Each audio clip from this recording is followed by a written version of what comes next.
Bonjour, vous allez visionner donc une vidéo qui appartient à un article et qui lui-même appartient à un ensemble, je dirais, d'articles qui ont été regroupés sous forme de cours dans le blog 345D, le rassemblement. Donc vous savez que la démarche sur la voie de l'éveil demande d'aller fouiner un tout petit peu partout et nous sommes souvent perdus par rapport à tout cela devant cette masse énorme d'informations. Donc à ce titre, sur ce blog, vous aurez la possibilité de pouvoir, je dirais, aller à votre rythme en regardant par exemple quels sont les préalables au cours, le cours lui-même divisé en 12 chapitres, ainsi qu'avec les suppléments. Donc pour les autres parties, vous aurez l'occasion de découvrir quand vous y viendrez. Donc n'hésitez pas, quand vous aurez visualisé cette vidéo, d'aller visiter le lien de l'article lui-même et ensuite, ce sera à vous de faire votre propre chemin selon votre cœur. Merci, au revoir.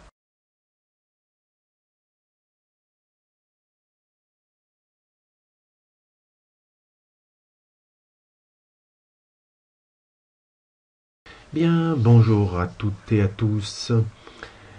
Nous allons aborder un petit récapitulatif avant le décollage, c'est-à-dire pour la deuxième vidéo.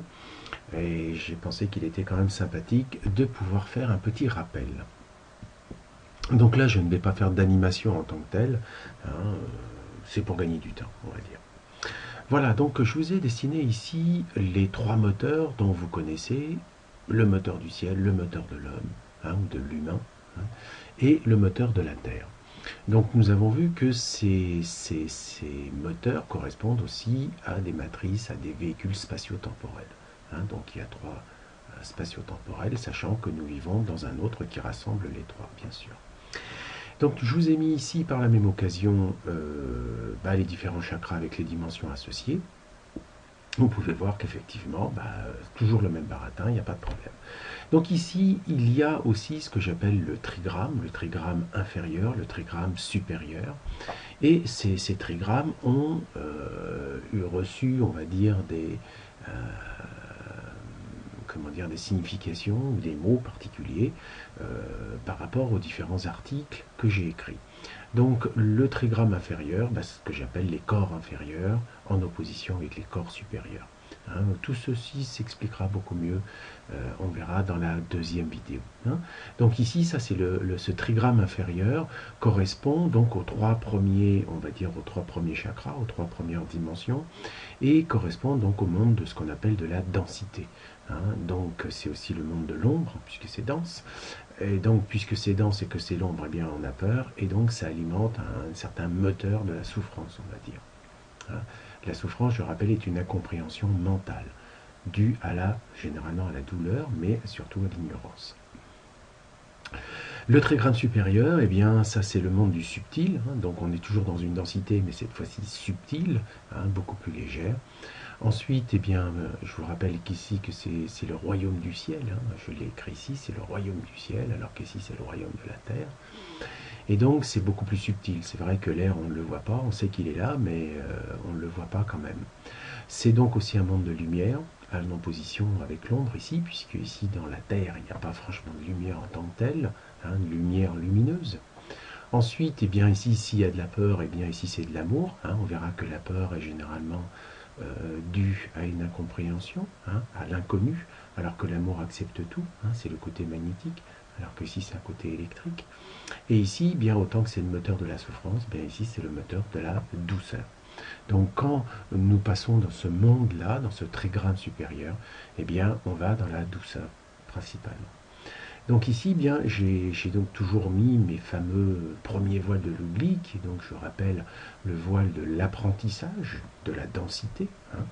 C'est-à-dire que quand nous passerons vibratoirement parlant de cette partie-là, je dirais du royaume de la Terre vers le royaume du ciel, nous allons effectivement découvrir qu'il y a un autre monde et que le monde de la densité n'est simplement pas réagi uniquement avec des règles physiques ou chimiques, mais qu'il est aussi réagi par une essence, par quelque chose qui anime cette matière et qui n'est pas forcément, je vous dis, de la chimie. Et donc nous avons aussi le deuxième voile de l'oubli qui nous sépare du septième chakra, et donc de la 7D, qui est donc le chakra couronne. Et ce deuxième voile de l'oubli, c'est le voile de l'oubli de notre divinité. Donc, puisque notre divin est ici, et on va voir que ce divin s'appelle le soi supérieur, tandis que cette partie ici, c'est tout simplement le soi inférieur. Donc voilà, ceci était un petit récapitulatif, tout en sachant que j'ai rajouté quand même quelques informations supplémentaires. C'est que le royaume du ciel, c'est ce qu'on appelle le haut astral, c'est-à-dire qu'au niveau de l'atmosphère, c'est le haut astral, et que ça relève de l'âme individuelle. Donc voilà pourquoi, quand on est théoriquement un humain, puisqu'ici c'est le moteur de l'humain, eh bien normalement c'est une âme individualisée. Alors que quand nous sommes dans le trigramme inférieur, c'est une âme dite collective, et on appellera ça aussi le bas astral. Ce qui veut dire que tout ce qui est pensé par l'être humain à ce niveau-là, eh bien vient s'engranger dans l'âme collective que l'on appelle tout simplement l'humanité. Alors certes, il a un comportement individuel, et donc c'est pour ça qu'il pense qu'il est effectivement individualisé, et que toutes ces pensées, bien sûr, viendront renforcer, puisqu'une pensée, c'est pas quelque chose du cœur, mais quelque chose du mental, viendra renforcer, bien sûr, le bas astral.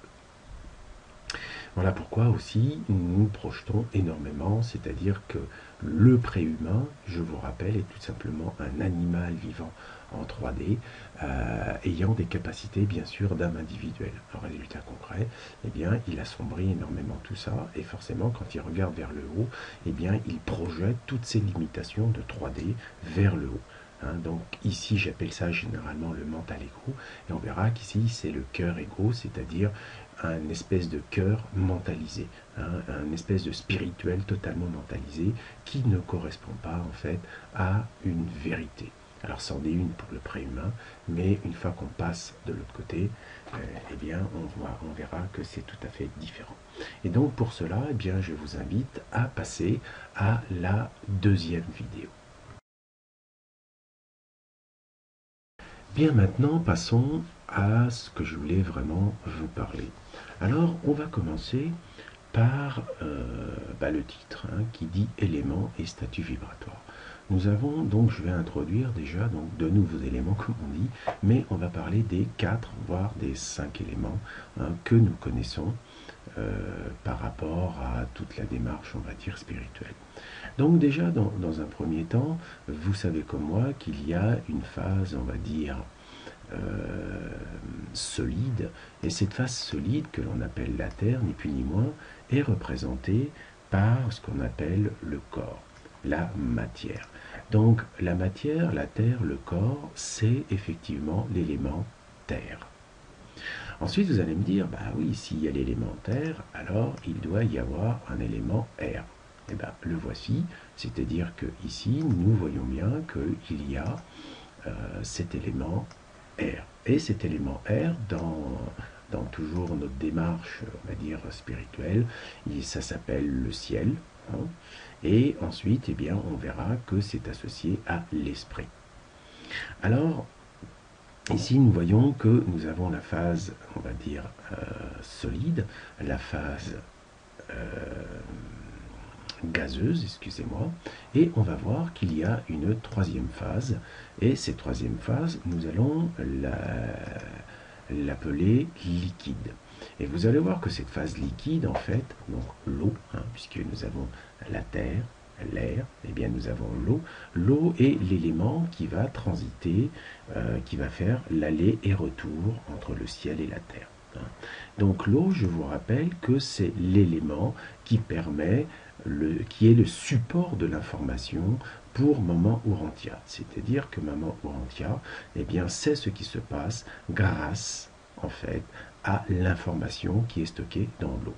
Car toute forme de vie, qu'elle appartienne aussi bien à une forme individuelle, à une âme individuelle ou à une âme collective, de toute façon, consomme de l'eau. Donc, chaque molécule d'eau qui traverse un organisme vivant viendra enregistrer tout ce qui s'y passe.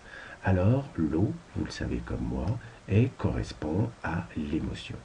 Et donc nous allons voir que cette eau, cet élément eau, bien correspond au moteur de l'humain. Alors les gens l'appellent, je le mets âme, c'est surtout pour relier, si vous voulez, à mes anciens écrits, hein, où nous allons retrouver les trois moteurs, le moteur de la terre, le moteur du ciel et le moteur de l'humain. Donc ce moteur de l'humain, eh bien c'est l'eau. Donc voilà pourquoi l'homme a des émotions. Un animal n'a pas vraiment d'émotions, il a des ressentis, il peut avoir de la peur, mais ce ne sont pas des émotions et surtout des sentiments. Hein, puisque les sentiments, nous allons voir, appartiennent donc effectivement au chakra du cœur, dans lequel, bien sûr, nous allons dire « Ah, il y a des émotions ». Mais on va voir que ces émotions, ce sont des sentiments éprouvés par l'âme. Bref, vous décoderez ça tout seul au fur et à mesure que l'on avancera. Donc là, nous avons ici un truc qui, grosso modo, est souvent représenté par, dans mes écrits, par une fusée, hein, qui est la fusée, on va dire, corps, âme, esprit. Hein, tel que l'homme, jusqu'à maintenant, le préhumain, se voyait. Donc, nous avons déjà donc trois éléments, hein, qui sont importants. Hein, donc toujours une phase gazeuse, une phase liquide, une phase solide. Hein, donc c'est une histoire de densité. Nous allons voir qu'il y a donc l'élément feu, et je vais partir un petit peu différemment pour vous déjà commencer à vous présenter ce qu'on appelle l'éther. Donc on va voir que l'éther va correspondre à ce que nous appelons en règle générale le divin. Hein, c'est-à-dire que l'éther, c'est tout ce qui est le support avant l'air, l'eau, la matière. Vous allez me dire, là-dedans, il manque le feu.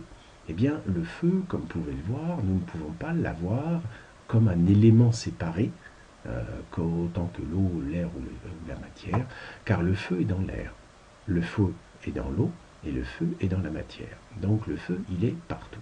Et on pourra dire que même le feu est dans l'éther. Alors on se dit, ouais, mais alors d'où il sort le petit? Et donc c'est là que l'on va comprendre, comme ici j'ai mis le soi supérieur, eh bien nous allons voir aussi le statut du soi supérieur.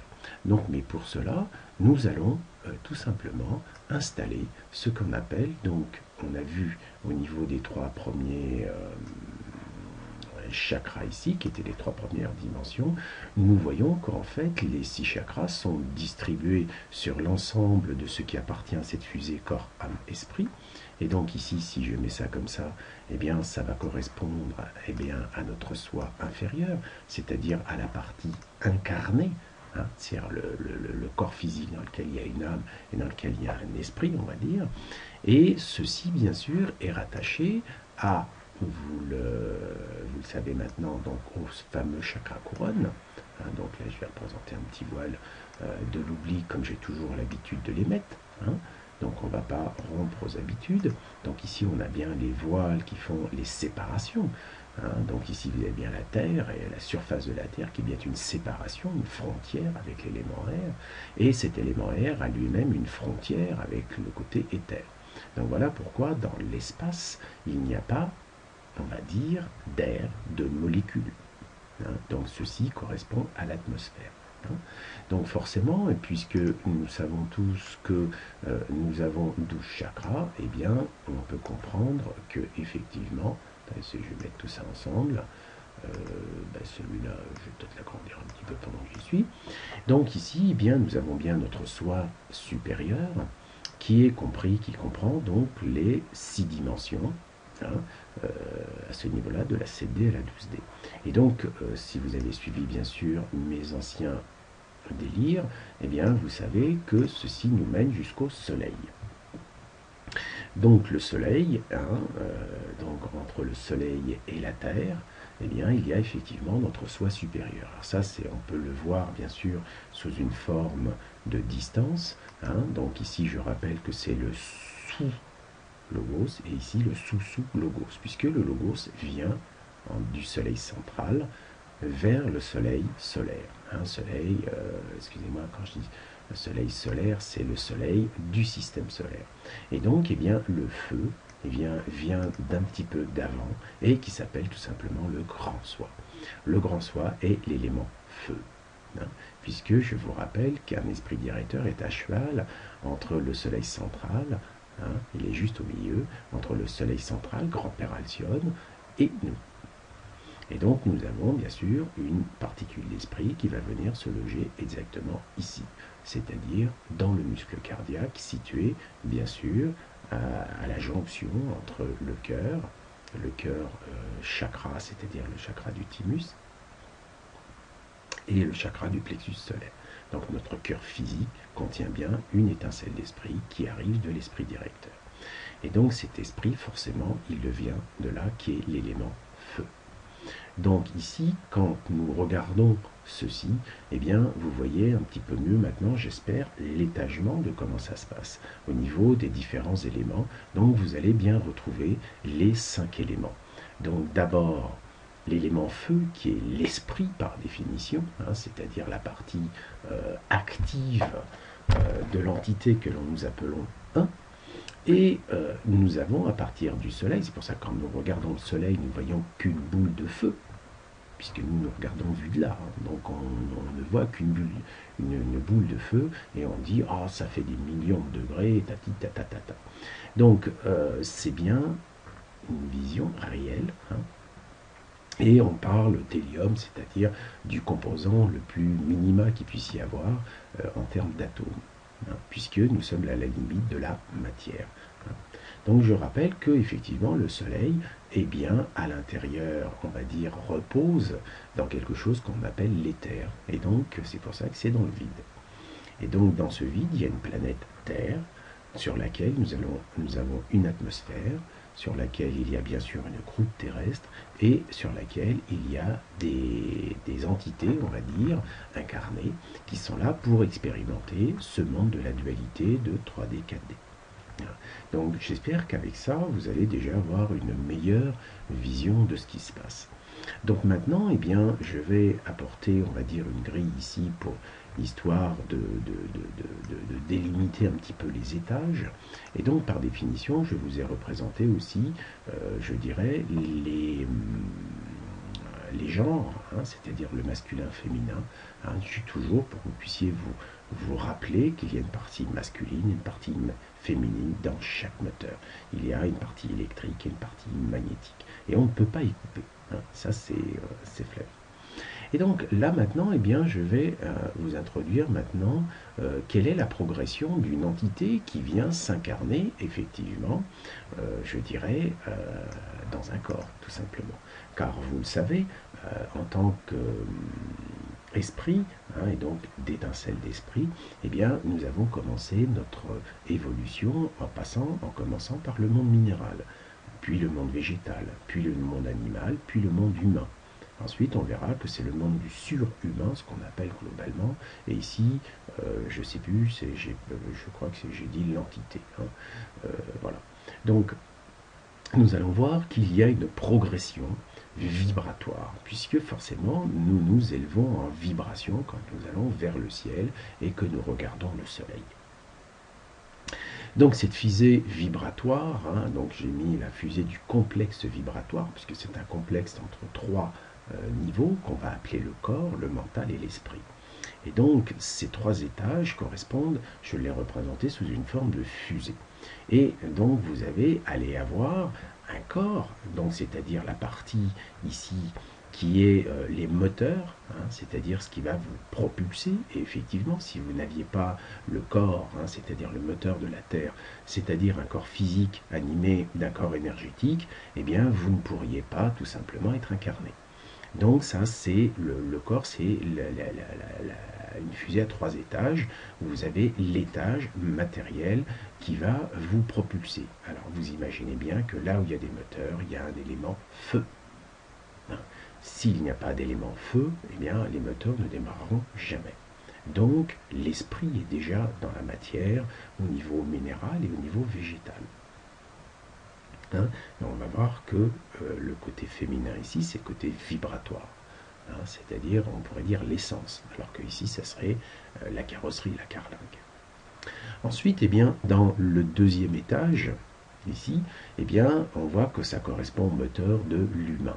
Et donc, ce moteur de l'humain, c'est tout simplement, je dirais, c'est pas la soute, hein, mais c'est là où on met tous les passagers.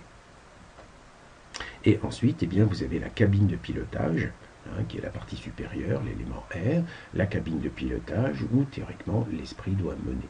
Hein. Donc, dans cette cabine de pilotage, eh bien, c'est votre aspiration à aller vers le divin, ce qui va vous donner la direction. Ici, bien, ce sont, je vous dis, les passagers. Et donc, nous voyons que c'est le mental. Hein. Alors maintenant, eh bien, suite à ça, eh bien, je vais reprendre ma petite fusée et puis je vais commencer à la placer tout en bas.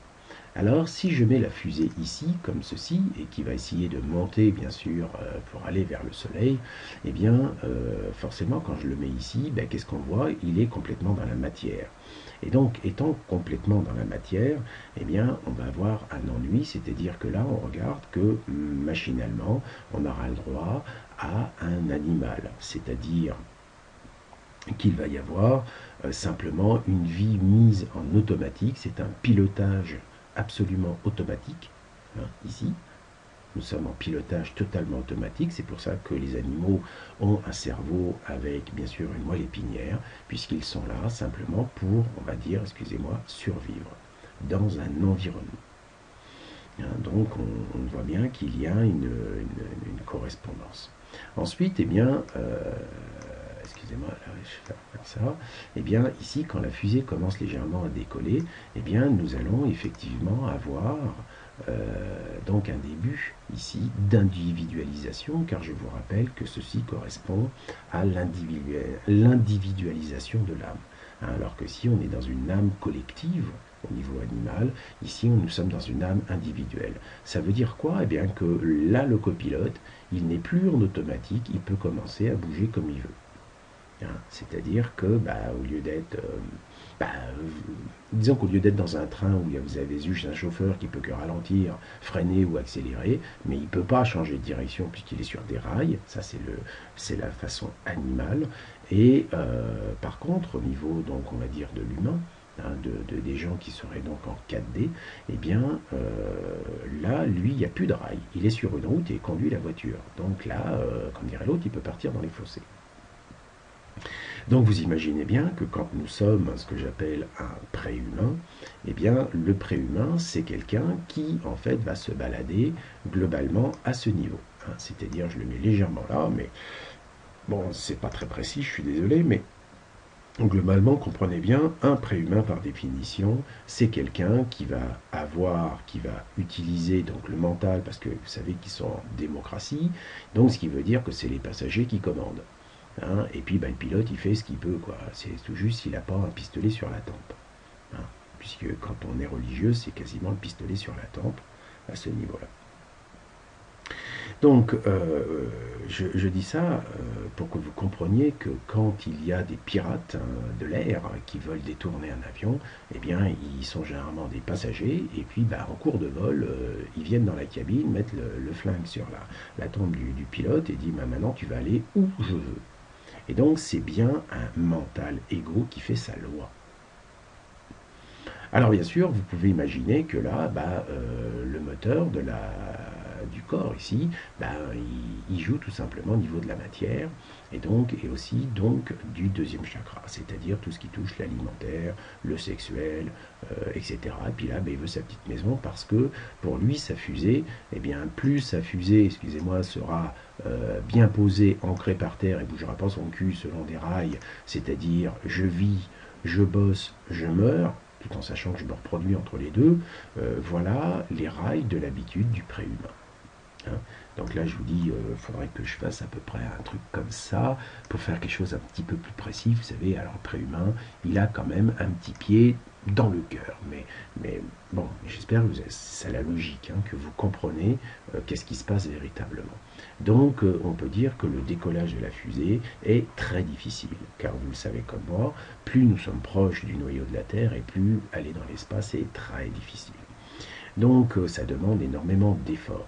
Et donc pour les individus qui ont, je dirais, un petit peu plus de patate et une persévérance, eh bien ils vont avoir de plus en plus l'esprit, entre guillemets, en accord avec le cœur. Et donc le mental prendra peut-être un petit peu moins de place. Mais il y aura toujours quelques allers-retours, puisque quelque part, dans le mental, parmi tous ces passagers, il y aura des gens qui ne seront pas d'accord par rapport à l'esprit. Mais globalement, c'est une étape, je dirais, nécessaire. Et on va voir, hop, là, un petit truc, attendez, voilà. Eh bien, on va voir maintenant que ce qu'on appelle un saint, hein, alors là, je l'ai mis avec un T, mais quand quelqu'un est saint d'esprit, généralement il essaye d'être saint de corps, eh bien on l'appelle souvent un illuminé. Et donc un illuminé, c'est quelqu'un qui a reçu la lumière. En clair, il a foutu le nez dehors et le seul papa soleil lui en a mis un petit rayon sur le crâne. Donc il a commencé à bronzer, puisque quelque part, il ne joue plus à la, je dirais, vous savez, au bateau, enfin à la fusée qui redescend, qui remonte, qui redescend. Il a commencé à stabiliser dans la partie du région du cœur. Alors vous pouvez bien sûr imaginer que plus il va monter, hein, plus il va stabiliser que le copilote, enfin le pilote et le copilote vont être véritablement dans le cœur, et bien à ce moment-là, le mental suivra. Puisque, comme dire l'autre, cette partie-là, quand même, elle leur a mis le nez dehors. Hein. Donc, de plus en plus, eh bien, l'illuminé va devenir de plus en plus léger. Pourquoi? Parce que d'abord, il a le nez dehors, mais secondo, eh bien, l'étage racine, c'est-à-dire de la matière, va commencer un petit peu à s'éloigner de lui. Hein. Donc, généralement, il va vivre beaucoup plus dans la simplicité. Hein.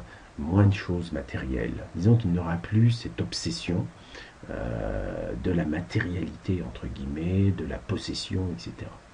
Donc on va voir que là, eh bien, il est un saint. Donc pour moi, toute personne que l'on traite d'illuminé, c'est-à-dire d'anormal par rapport à la 3D, hein, eh bien, ça veut dire qu'il a mis le nez dehors et qu'il voit ce qui se passe, que le monde n'est pas simplement naître, bosser et mourir, mais qu'il y a quelque chose d'autre, une essence, quelque chose qui le fait avancer.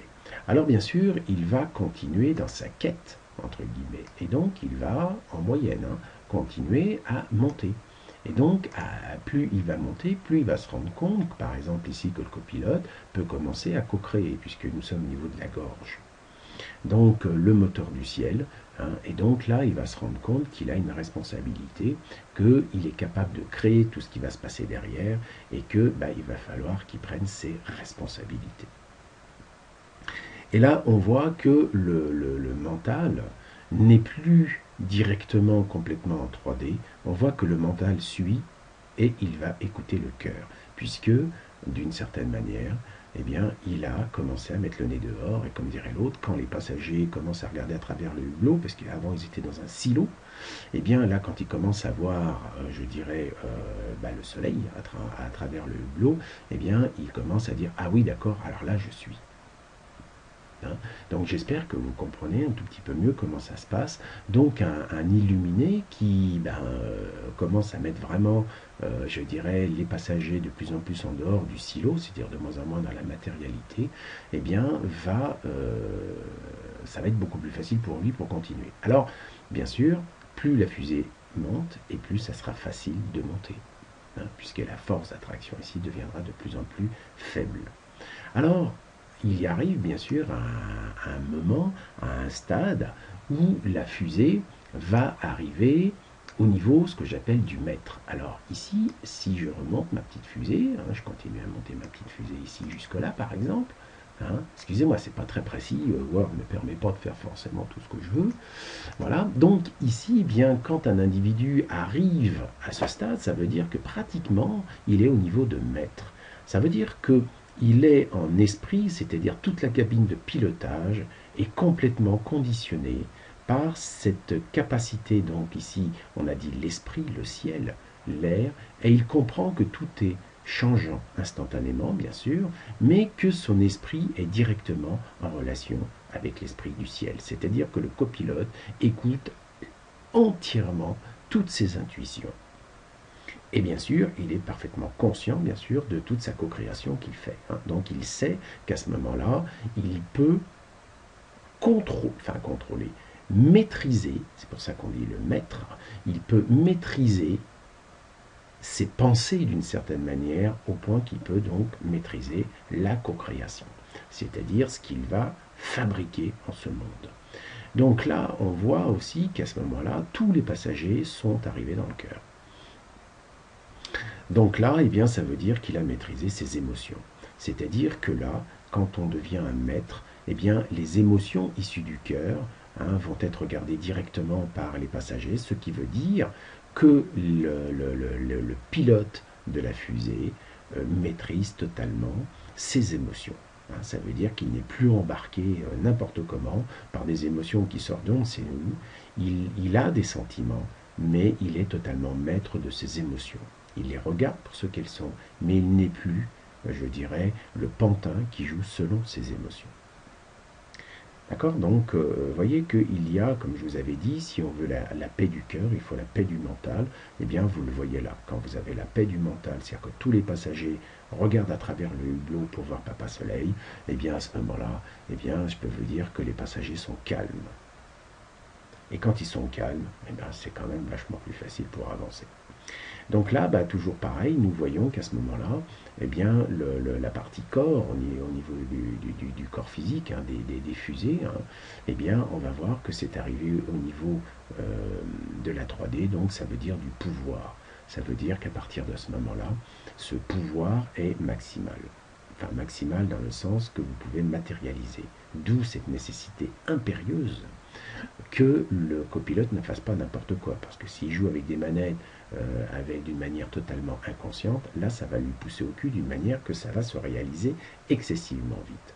Donc là il commence à sortir du silo comme on dit et l'attraction est toujours de moins en moins forte. Alors maintenant, eh bien, continuons, eh bien, il va continuer à monter. Donc, j'en profite pour dire, quand on dit élever son taux vibratoire, c'est ceci. C'est tout simplement une autre représentation. Donc ici, bien, quand nous parlons de maître ascensionné, nous allons voir que le maître ascensionné, eh bien, c'est quand tout simplement le copilote écoute toutes ses intuitions, on est d'accord, et qu'on va voir que les passagers deviennent co-créateurs, c'est-à-dire qu'ils commencent à être créatifs à l'intérieur de la carlingue, et que les moteurs ne tournent, attendez, je vais mettre là, et que les moteurs ne tournent que dans l'amour inconditionnel. Et donc, il est évident que quand vous êtes là, ça commence à devenir vachement classe. Donc, un maître ascensionné, c'est tout simplement un individu qui a su s'extirper, on va dire, du moteur de la Terre, donc de la matière, de son côté matériel, pour être complètement dans l'élément, on va dire, air, c'est-à-dire dans l'esprit, dans l'essence des choses. Donc, le copilote est complètement branché sur son troisième œil, on va dire, donc ça veut dire sur sa capacité de transmission et de réception de ce que va lui envoyer, bien sûr, son soi supérieur. Donc là, comme dirait l'autre, il est vraiment tout en haut du ciel. Au niveau de la gorge, eh bien, tous les passagers sont conscients que la moindre pensée qu'ils vont avoir, c'est une co-création directe et quasi immédiate, puisque comme nous sommes dans l'élément air, eh bien, ça va pas mettre beaucoup de temps pour se matérialiser, parce que de toute façon, ce qui carbure ici, l'élément feu qui est au niveau de ces moteurs, va être directement dans le sentiment adapté, dans l'émotion adaptée. Donc on sait que les émotions sont les moteurs, enfin c'est ce qui booste la réalisation matérielle. Mais cette réalisation matérielle va dépendre de ce qui se passe, bien sûr, au niveau mental, au niveau des pensées. Et on sait que ce niveau des pensées va être directement proportionnel à la capacité d'un individu à percevoir et ressentir ce qu'il est par rapport aux autres mondes. Donc nous appelons ça un maître ascensionné. Donc cette vidéo, je vous l'ai faite pour simplement vous montrer que nous sommes des saints déjà, et que beaucoup de gens actuellement, qui lisent mon blog et d'autres bien sûr, sont dans un état de maîtrise, souvent, mais sans le savoir, ils n'osent pas le dire. Ils n'osent pas, ils se disent non, là, le maître, je ne suis pas un maître. Mais si, Parce que dès que vous commencez à penser co-création consciente et que vous prenez en main votre moteur de la co-création, eh bien cela veut dire que vous commencez à être dans les parages. Et puis bah, forcément, arrivé un moment, vous allez être dans ces parages-là. Et vous allez continuer. Et donc quand vous allez continuer, eh bien quand vous arrivez, hein, là je vais un petit peu plus vite, quand vous arrivez à ce stade, c'est-à-dire où carrément, vous avez, je dirais, la tête quasiment dans le 7e chakra, hein, c'est-à-dire que vous êtes de l'autre côté, alors là, bon, il y a des petits espaces, mais c'est pas grave. Eh bien, ici, dès que vous avez mis le nez, c'est-à-dire que vous êtes complètement en accord au niveau du pilotage de la fusée, en accord avec votre soi supérieur, parce que vous avez quasiment fusionné avec, eh bien, attendez, je vais le mettre un petit peu plus haut, comme ça, eh bien, ça veut dire que les passagers sont déjà dans le rêve lucide, dans le rêve conscient, les yeux ouverts. Là, ils commencent à voir les étoiles, puisque là, on est sorti de l'atmosphère. Là, vous savez, c'est le haut astral, hein, je vous rappelle.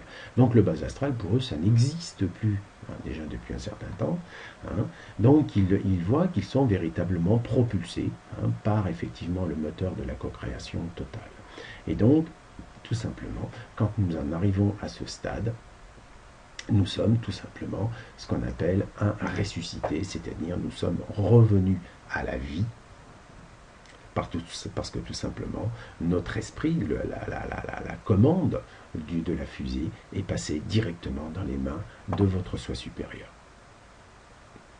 Donc, partir de là, vous voyez que la partie corps ici se trouve en 5D, d'où quand on dit l'ascension, c'est du passage de 3D en 4D, et on va voir que passer en 5D, c'est d'avoir, comme dirait l'autre, les réacteurs à haut niveau, à ce niveau-là, hein, puisque nous sommes dans la maîtrise totale.